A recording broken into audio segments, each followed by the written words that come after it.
نن د متحده عربي اماراتو شل ځلې کې افغان لوبغاړي ښه نه وځلېدل. یوازې وقار سلامخېلو چې د خپلې لوبډلې لپاره یوه ویکټ ترلاسه کړل، خو نور لوبغاړي بیا ښه نه وځلېدل. داسې علي محمد غضنفر هم ښه لوبه نه وکړله او داسې فضل حق فاروقي هم کومه ویکټه ترلاسه نه کړل.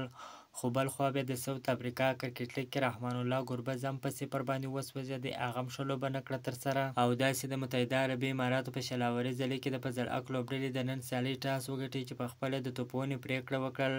په ټاکل شویو 10 اورونو کې د 6 لوبغاړو په سوځېدو سره 150 منډې جوړې کړې. د 160 منډو هدف په تعقیب کې مقابلې لوبډلې هم ډېره زبردسته په زړه پورې توپونه ترسره کړل چې د 5 لوبغاړو په سوځېدو سره په 19.1 اوور کې ایاز هدف ترلاسه کړي چې د فضل حق فاروقي لوبډلې ته په 5 ویکټو په توپیر ستره ماته ورکړل. او داسې وقار سلامخېل بیا په خپلو 4 اورونو کې 29 منډې ورکړلې چې د سیالې لوبډلې پر وړاندې یوه ویکټه هم ترلاسه کړل. او داسې فضل حق فاروقي او علي محمد غضنفر بیا کومه ویکټه ترلاسه نه کړل. انشاءالله چې په بله لوبه کې به ښه توپ اچونه ترسره کړي.